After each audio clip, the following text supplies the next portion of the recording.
ഞാൻ doctor K G Girijavallabhan, senior consultant general surgery, KIMS health hospital, Kottayam. ഞാൻ ഇന്നിവിടെ പറയാൻ പോകുന്നത് തൊണ്ടമുഴയെ പറ്റിയാണ്. തൈറോയ്ഡ് അഥവാ തൊണ്ടമുഴ എന്ന് നിങ്ങൾക്കറിയാം. നാച്ചുറലി നമ്മളതൊരു കമ്പയർ ചെയ്യുമ്പോൾ ഒരു ജനറേറ്ററിനെ പറ്റിയാണ് കമ്പയർ ചെയ്യുന്നത്. അതായത് ആ ജനറേറ്റർ കൊണ്ടാണ് മെറ്റബോളിസം ഉണ്ടാകുന്നത് ദേഹത്ത്. അപ്പോൾ ആ കൺട്രോൾ ചെയ്യുന്ന സാധനമാണ് തൈറോയ്ഡ്. അതായത് നമുക്ക് ഇവിടെ പറയാം ജനറേറ്റർ. ആ ജനറേറ്ററിനെ പിന്നെ പിറ്റ്യൂട്ടറി എന്നൊക്കെ കൺട്രോൾ ചെയ്ത് എങ്ങനെ മോഡറേറ്റ് ചെയ്യണം എന്നുള്ളത് തീരുമാനിക്കും. അപ്പോൾ അതുകൊണ്ട് തൈറോയ്ഡ് വളരെ ഇമ്പോർട്ടൻ്റ് ആണ്. തൈറോയ്ഡിന് എന്തെങ്കിലും അസുഖം ഉണ്ടെങ്കിൽ അതെല്ലാം നമുക്ക് ഭാവിയിൽ പല സിസ്റ്റത്തിലും പ്രശ്നങ്ങളായിട്ടുണ്ടാവുക, ഈവൻ സ്കിൻ. അതുകൊണ്ട് തൈറോയിഡിൻ്റെ മുഴകളിൽ നിന്നും അല്ലെങ്കിൽ തൈറോയിഡ് ഡിസീസ് വെറുതെ നിസ്സാരമായിട്ട് കളഞ്ഞാൽ ശരിയാവില്ല. ഒന്ന്. രണ്ടാമതായിട്ട് അതിൽ മാലിഗ്നൻസി റേറ്റും കൂടുതലാണ് സാധാരണ. പിന്നെ ഭക്ഷണത്തിലെ അയഡിൻ അങ്ങനെയുള്ള സാധനങ്ങളെല്ലാം കുറവുണ്ടെങ്കിലോ കൂടുതലുണ്ടെങ്കിലൊക്കെ തൈറോയിഡിൽ പ്രതിഫലിച്ച് കാണിക്കും. മാലിഗ്നൻസി റേറ്റ് കൂടുതലാണെങ്കിലും അത് പലപ്പോൾ ഏറ്റവും കൂടുതലുള്ള മാലിഗ്നൻസി നേരത്തെ ചികിത്സിച്ച് കഴിഞ്ഞാൽ വളരെ കംപ്ലീറ്റ് ആയിട്ട് ക്യൂർ ചെയ്യുന്ന സാധനമാണ്. അതുകൊണ്ട് അതും ഭയങ്കര ഇമ്പോർട്ടൻ്റ് ആണ്. അതുകൊണ്ട് എന്തെങ്കിലും ചെറിയൊരു മഴ തൈറോയ്ഡൊക്കെ തോന്നിക്കഴിഞ്ഞാൽ ഉടനെ അടുത്തുള്ള ഡോക്ടറെ കാണിച്ച് വേണ്ട വിധത്തിലുള്ള പരിശോധനകളെല്ലാം നടത്തണം. പരിശോധനകൾ നടത്താമെന്ന് വെച്ച് കഴിഞ്ഞാൽ പ്രധാനമായിട്ട് ചെയ്യാനുള്ളത് ഒന്നാമത് പരിശോധിച്ച് നോക്കുക, കൈകൊണ്ട് പരിശോധിച്ച് നോക്കുക. പിന്നെ ചില ഇൻവെസ്റ്റിഗേഷൻസ് ഉണ്ട്, അൾട്രാസൗണ്ട് ഉണ്ട്, MRI ചെയ്യാം, കുത്തിയെടുത്ത് പരിശോധിക്കുകയും ചെയ്യും. അല്ലെങ്കിൽ ഒരു ട്രൂ കോട്ടൺ നീഡിൽ വെച്ച് ഒരു പീസ് എടുത്ത് പരിശോധിക്കാം. ഇതിലെന്തെങ്കിലും പ്രശ്നമുണ്ടെങ്കിൽ അപ്പോൾ സാറിന് ആ ഡോക്ടർ പറയും നിങ്ങൾ പോയിട്ട് സർജനെ കാണിക്കാൻ പറയും, അല്ലെങ്കിൽ സർജറി ചെയ്യണമെന്ന് പറയും. അപ്പോൾ അതിൻ്റെ കൂടെ തന്നെ T3, T4, TSH thyroid function ടെസ്റ്റുകളും കൂടി ചെയ്യണം. അതാണ് ബയോകെമിക്കൽ ടെസ്റ്റ് ചെയ്യാനുള്ളത്. ആ ബയോകെമിക്കൽ ടെസ്റ്റിൽ ഭയങ്കര ഇമ്പോർട്ടൻ്റ് എന്താണെന്ന് വെച്ച് കഴിഞ്ഞാൽ തൈറോയിഡിൻ്റെ ഫങ്ഷൻ അറിയാൻ വേണ്ടി ഉപയോഗിക്കും. ഒന്ന് TSH, അതാണ് തൈറോയ്ഡ് സ്റ്റിമുലേറ്റിംഗ് ഹോർമോൺ, പിറ്റ്യൂട്ടറി എന്ന് വരുന്ന സാധനമാണത്. അപ്പോൾ അതിൻ്റെ ലെവലാണ് നമ്മൾ നോക്കേണ്ടത് ആദ്യമായിട്ട്. പിന്നെ തൈറോക്സിൻ്റെ ലെവൽ. തൈറോക്സിൻ്റെ പല തരത്തിലുണ്ട്. ഫ്രീ തൈറോക്സിൻ ഉണ്ട്, കമ്പൈൻഡ് തൈറോക്സിൻ ഉണ്ട്. അപ്പോൾ തൈറോക്സിൻ 3 മോളിക്യൂളിലെ T3 ഉണ്ട്, T4 ഉണ്ട്. ഇതെല്ലാം ഫ്രീ മോളിക്യൂളാണ് നമ്മൾ ചെക്ക് ചെയ്ത് നോക്കേണ്ടത്. അതുകൊണ്ട് ഫ്രീ T3, T4ഉം തൈറോയ്ഡ് സ്റ്റിമുലേറ്റിംഗ് ഹോർമോണും അത്യാവശ്യമായി ചെയ്തിരിക്കണം. ഇതെല്ലാം ചെയ്തു കഴിഞ്ഞാൽ നമുക്ക് തീരുമാനിക്കാൻ പറ്റുള്ളൂ എന്ത് തരത്തിലുള്ള ഡിസീസാണ് ഉള്ളത്. തൈറോയിഡിനെ പ്രധാനമായിട്ടും എല്ലാ സിസ്റ്റത്തിനും എഫക്റ്റീവ് എന്ന് ഞാൻ പറഞ്ഞു. ഹാർട്ടിന് പ്രശ്നം ഉണ്ടാക്കാം, അല്ലെങ്കിൽ ഗാസ്ട്രോ ഇൻറ്റെസ്റ്റിൻസിലായ ഭക്ഷണം കഴിക്കുന്ന ആമാശയ സംബന്ധമായ പ്രശ്നങ്ങൾ ഉണ്ടാക്കാം, ഡയറിയ ഉണ്ടാക്കാം, അല്ലെങ്കിൽ വയറ് ഭയങ്കരമായിട്ട് വീർത്ത് വരും, അങ്ങനെയുള്ള പ്രശ്നങ്ങൾ ഉണ്ടാക്കാം. പിന്നെ തടി കൂടും, ചിലർക്ക് തടി വല്ലാണ്ട് കുറയും. ഇതെല്ലാം തൈറോയിഡിൻ്റെ ഓരോ പ്രശ്നങ്ങൾ കൊണ്ടുണ്ടാകുന്നതാണ്. അതുകൊണ്ട് ഏത് അസുഖം ഉണ്ടെങ്കിലും തൈറോയ്ഡ് നോക്കുന്നതുകൊണ്ട് കുഴപ്പമില്ല, അത് നല്ലതായിരിക്കുകയും ചെയ്യും.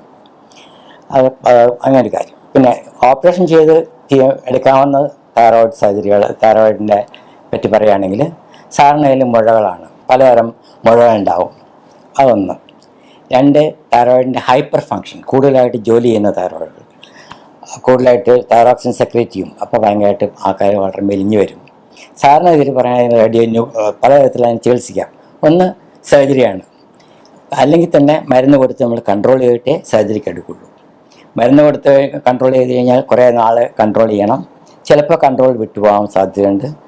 തന്നെയല്ല, ഈ മരുന്നുകളുടെ പാർശ്വഫലങ്ങൾ കൊണ്ട് വേറെ പ്രശ്നങ്ങളുണ്ടാകും.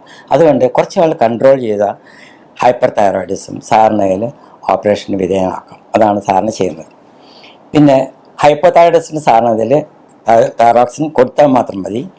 അതിൻ്റെ വളരെ കുറച്ച് ഇൻഡിക്കേഷനേ സർജറിക്കുള്ളൂ. ഏതെങ്കിലും ഒരു വലിയ തൈറോയിഡായിരിക്കുക, അല്ലെങ്കിൽ തൈറോയിഡിലൊരു ചെറിയ ഭാഗം മാത്രം തീരെ വർക്ക് ചെയ്യാതിരിക്കുക, ഒരു കോൾഡ് നോഡ് എന്ന് പറയും, അങ്ങനെയുള്ള സമയത്തൊക്കെ നമ്മൾ തൈറോയിഡിന് എടുത്തു കളയാൻ നോക്കും. അല്ലെങ്കിൽ ഹൈപ്പോ തൈറോയിഡ് പേഷ്യൻറ്റിന് ഇൻഡിക്കേഷൻ വളരെ കുറവാണ്. ഇനി തൈറോയിഡ് മുഴകളെ പറ്റി പറയുകയാണെങ്കിൽ മൾട്ടിനോഡ് ഒരുപാട് നോഡുകൾസ് ഉണ്ടാവാം, മൾട്ടി നോഡുലാർക്കുമായിട്ട്. അല്ലെങ്കിൽ ഒരു നോഡുകൾ ഉണ്ടാവാം. ഒരു നോഡുകൾ എന്നുള്ളതിനെ പറ്റി പറയുകയാണെങ്കിൽ ചിലപ്പോൾ മാലിഗ്നൻസി ആയിരിക്കും, നമ്മൾ അറിയാൻ പറ്റില്ല. ഒന്ന്, ചിലപ്പോൾ അത് തന്നെ ഒരു ഹൈപ്പർ ഫങ്ഷനിങ് നോഡുകളായിരിക്കും, കൂടുതൽ ജോലി ചെയ്യുന്ന നോഡുകൾ. അപ്പോൾ അതിന് പേഷ്യൻ്റ് ഹൈപ്പർ തൈറോയിഡായിട്ട് പറയും. തൈറോക്സിൻ്റെ അളവ് കൂടുതലായിരിക്കും. അങ്ങനെയുള്ള കണ്ടീഷനിലും നമുക്കത് എടുത്തു കളയേണ്ടി വരും. പിന്നെ ഉള്ളത് മാലിഗ്നൻസികളാണ്. മാലിഗ്നൻസികളെ പറ്റി പറയുകയാണെങ്കിൽ ചെറിയൊരു ഏജ് അനുസരിച്ച് നമുക്ക് മാലിഗ്നൻസി വേണമെങ്കിൽ റഫായിട്ട് തിരിക്കാൻ പറ്റും. ചെറുപ്പത്തിലെ ഒരു 14 വയസ്സ് മുതൽ ഒരു 20 വയസ്സ് 28 വയസ്സ് വരെയുള്ള ഒരു തൈറോയിഡ് സാധാരണ പാപ്പിലറി കാർസിനോമയാണ് കാണുന്നത്. പിന്നെ അത് വേണമെങ്കിൽ 60 വയസ്സിലും വരാം. പിന്നെ അത് കഴിഞ്ഞൊരു 30 വയസ്സിനും 40 വയസ്സിനും ഇടയ്ക്കുള്ളത് ഫോളിക്കുലർ കാർസിനോമയാണ് കാണുന്നത്. 50 വയസ്സിന് ശേഷമുള്ളത് അനാപ്ലാസ്റ്റിക് കാർസിനോമ. അതിൽ ഏറ്റവും ബാഡാണ് അനാപ്ലാസ്റ്റിക് കാർസിനോമ. അതായത് വന്നു കഴിഞ്ഞാൽ ഒന്നും നമുക്ക് ചെയ്യാൻ പറ്റില്ല. അത് ലോക്കൽ ഇൻഫിൽട്രേഷനാണ്. അത് അടുത്തുള്ള വസ്തുക്കളിലേക്ക് പെട്ടെന്ന് പടരും. അറിയുമ്പോഴത്തേക്കും നമുക്ക് ടു ലേറ്റ്. അതുകൊണ്ടൊന്നും ചെയ്യാൻ പറ്റില്ല. നേരെ മറിച്ച് മറ്റുള്ള ഇതെല്ലാം എപ്പോഴും സർജറി ചെയ്ത് കഴിഞ്ഞാൽ കുറച്ച് ആശ്വാസമുണ്ട്. പ്രത്യേകിച്ച് ആദ്യം പറഞ്ഞ പാപ്പിലറി കാർസിനോമ തൈറോയിഡ് വളരെ എഫക്റ്റീവാണ്. പിന്നെയുള്ള ഫോളിക്കുലർ കാർസിനോമ. ഫോളിക്കുലർ കാർസിനോമ ചിലപ്പോൾ സ്പ്രെഡ് ചെയ്ത് കഴിഞ്ഞിട്ടേ ചിലപ്പോൾ എല്ലാവരും അറിയുകയുള്ളൂ പോലും. ചിലപ്പോൾ ഫ്രാക്ചറായിട്ടായിരിക്കും സ്പ്രെഡ് വരുന്നത്. വെറുതെ ഒരു ചെറിയൊരു ഇഞ്ചുറി വന്നു കഴിഞ്ഞാൽ ഫ്രാക്ചർ അടിക്കുക, അപ്പോഴായിരിക്കും നമ്മൾ അറിയുന്നത് ഫോളിക്കുലർ കാർസിനോമ കൊണ്ടാണ് ഇതുണ്ടായതെന്ന്. അപ്പോൾ അതുകൊണ്ട് എല്ലാ ഫ്രാക്ചേഴ്സും സാറിന് ഇതിൽ ഇങ്ങനെയുള്ള ചെറിയ ഇഞ്ചുറി കൊണ്ടുണ്ടാകുന്ന ഫ്രാക്ചേഴ്സ് എല്ലാം സാറിന് ഇതിൽ തൈറോയ്ഡ് ഫങ്ഷൻ ടെസ്റ്റും സാറിന് ചെയ്യാറുണ്ട്. പിന്നെ തൈറോയ്ഡ് നോക്കും എല്ലാവരും, അതിൽ വല്ല നോഡ്യൂൾ വല്ലതും ഉണ്ടോ, വല്ല മുഴകളുണ്ടോ, അതാണ് കാരണം എന്ന്.